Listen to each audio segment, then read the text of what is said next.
Good morning and welcome to day 2 of the Axion Now gathering.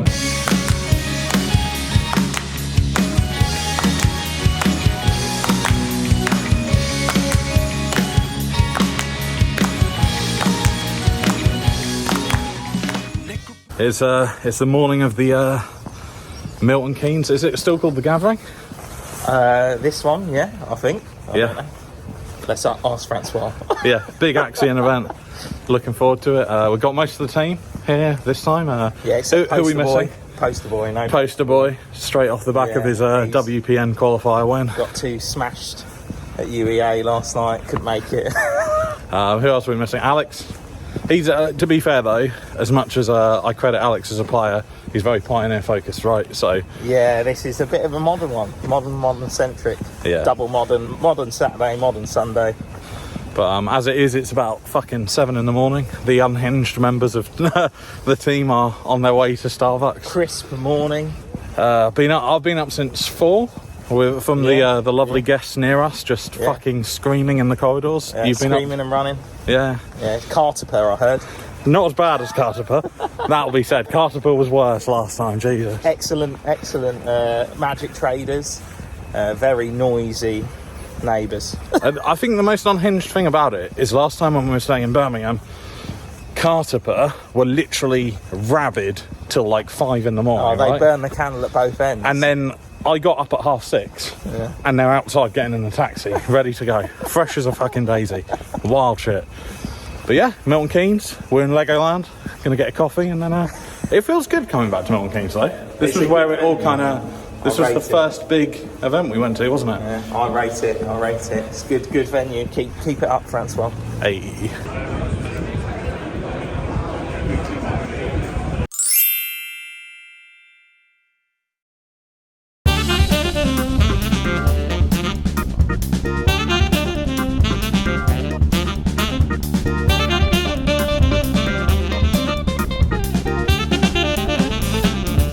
How did it go in round 1 for you? Unfortunately, I was paired against a fellow teammate, James Gurney. I knew what he was on. I think he had an inkling of what I was on. Esper Reanimator versus Tema Rhinos. I took game 1. He was very confident about game 2 and 3, said I'm going to beat you. So fair enough, James. I'll try my best anyway. He took game 2, and then I took game 3 with a Malta 5 and a very well protected Teferi Time Raveler to prevent any cascade or counter magic. He was left with 2 mystical disputes, 2 violent outbursts, and a Shardless Agent in hand when he scooped it up and wished me luck for the rest of the day. So big respect for James.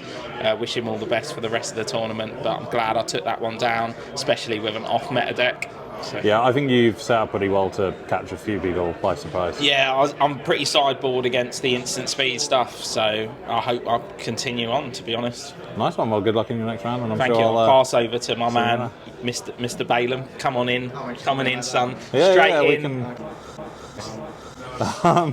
Hello, Michael. Hello. So you're playing Pump and Dump Zoo today? No, I'm not. You're not? Pump and Dump was yesterday.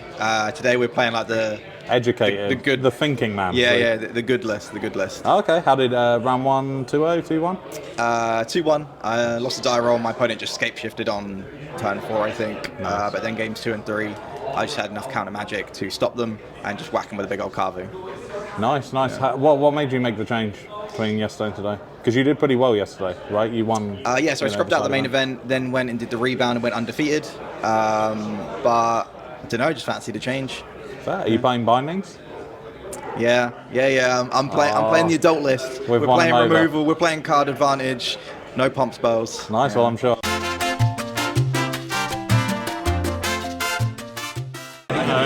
He's got the RCT playmat. He's on table 1. It's the one and only Robbie Gammon. The numbers, basically. What do they mean? Where are they brought? I don't know anything about any numbers. To throw you on camera, like I know you love, James. You won. Carl won. Phil won. Michael won. Jay won. So we all won round 2, right? So what are you going to do if Todd doesn't win after he beat you in round 1? Just emotional damage. Emotional damage! damage! The way that God intended to wear hats. So I'm here with Charles from Team Axion. Yeah.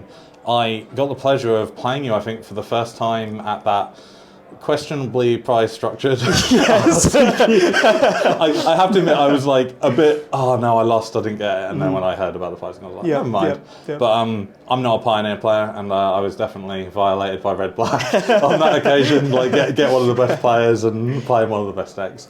But it's a pleasure to have a bit of a chat. I kind of wanted to get your perspective on, as it stands, I've only really been playing Magic in COVID times, right? Right. So have we got anywhere near that pre-COVID Magic feel? You've been to big events, you've been, I think you've been abroad a few times. Yeah, I've been Pro Tour a few times. Yeah. They sort of messed it up, in my opinion, a little bit. I mean, it was an unattainable system they had previously because it was getting too big. Yeah. Like with the gold, platinum, and the silver and all of that. So they had to find a replacement, and I think the MPL was a good shot at it. It did, promoted the game quite a lot. But the reason why the silver, platinum, and pro sort of system did so well is because it was attainable. Yeah. You could feasibly, if I top 8 this Pro Tour, I'm gold. And that qualifies me for an entire year with the Pro Tours. That's a reasonable goal, which drove people a lot to do it.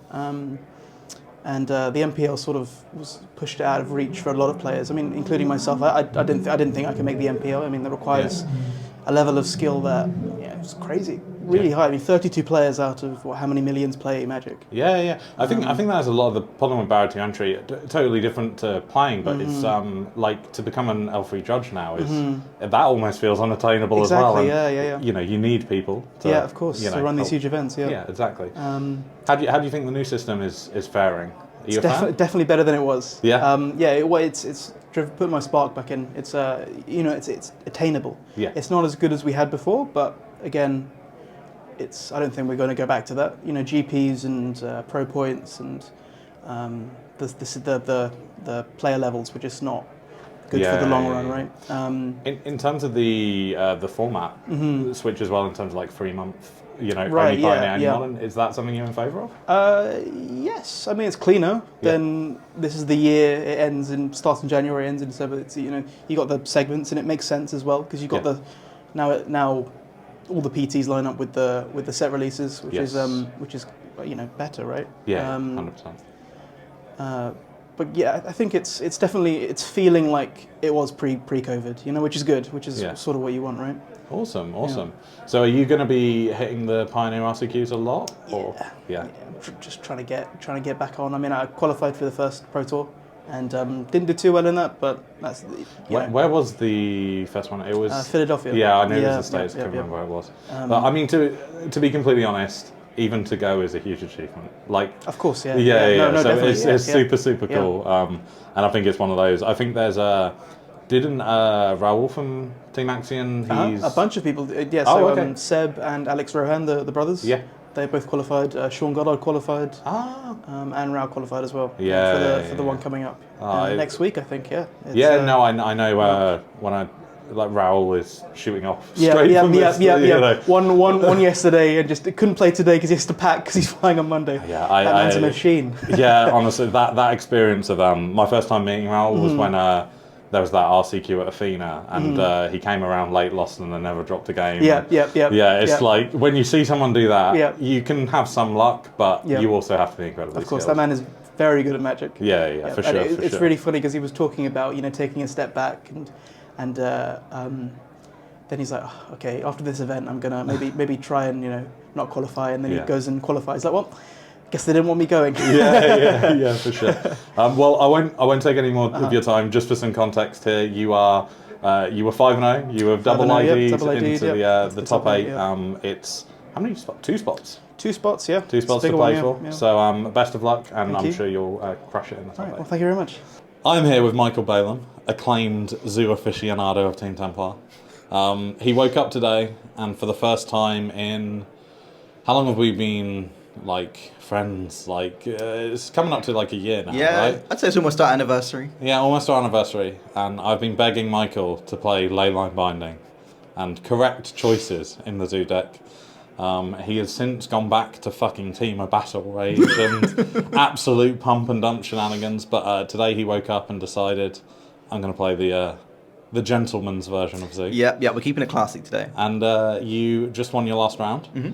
It was very unfortunate, actually, in that you were 5-1. There's 7 rounds. There were 8 players on 5-1. Yeah. And 4 players locked on 5-0-2 for the top 8. Yeah. But you won. I did. 2-0. I think so, yeah. What was the matchup? So it was against Scam, which is a bit ropey, but yeah, it was good. Nice, which means, as far as we understand, you should be top 4, because you will be above the double ID players, which I believe which is really good. How has your experience been with Leyline Binding and the gentleman's version of Zoo? Yeah, so it turns out that using removal spells and card advantage spells like Expressive Iteration is actually easier to win with than pump spells like Might of Alara and Guy's Might. So I guess I just start playing the better cards. Yeah, seemed pretty good. I mean, the real question everyone's going to want to know: are you still playing Geist Doesn't Draft? No, we'll keep Geist for the pump list, but when we're playing Expressive Iteration and Leyline Bindings, we'll keep to the good cards. Oh no! I mean, yeah, I suppose we'll need to find another card for James to sign for you. Yeah, absolutely. Wait for you to beat him by something. Maybe Chain to the Rocks.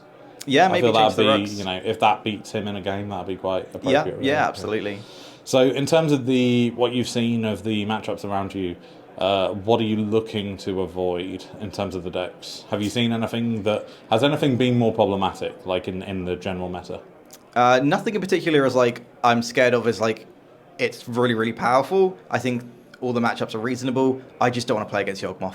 Yeah. It's not that I think it's broken. I just hate the deck. I don't want 50 million decisions to make. So yeah, I don't want to play against Yawgmoth. And we do know there is at least one Yawgmoth player in the top 8. Yes, unfortunately. I believe they double ID'd. So that means they'll be in the bottom 4, which means I could be against them, but I will be on the play, so that's a big advantage. Yeah, for sure. Well, fingers crossed. I won't keep any more of your time because obviously you need to get prepped, do some laps outside or whatever you do to psych yourself up. Yeah, thanks. And good luck in the top 8, man. Sweet. Cheers, man. Okay.